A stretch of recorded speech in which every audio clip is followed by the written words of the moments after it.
Ndugu watazamaji, habari za saizi. Hapa mbele na mti unaoitwa mgomba. Mmea una faida nyingi sana katika sekta ya ufugaji.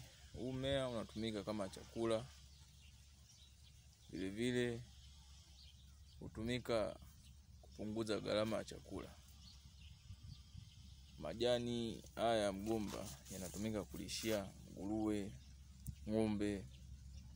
Pia yanatumika kuongeza maziwa kwa ng'ombe wa kisasa. Shina la mgomba hutumika kulishia nguruwe. Maandalizi yake, unalikatakata katika vipande vidogo vidogo, alafu unachanganya na chumvi ya mezani, sodium chloride, alafu unachanganya na pumba kidogo, unafunika kwa muda wa siku 3. Alafu baada ya hapo unawapa nguruwe wako kwa siku mara 2. Inarahisisha ukuaji wa nguruwe kwa haraka na inaongeza kizazi cha nguruwe.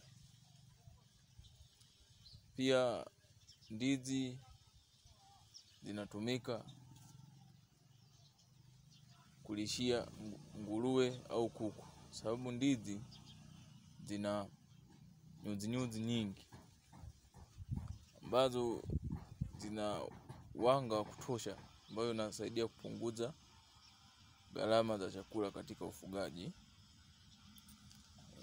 Tazama mmea kwa karibu kabisa. Usisahau kusubscribe, kushare, kucomment ili na wengine wajifunze zaidi kupitia hili somo. Asanteni sana kwa kunisikiliza. Wakati mwingine tena tutajifunza zaidi hapa. Asanteni sana.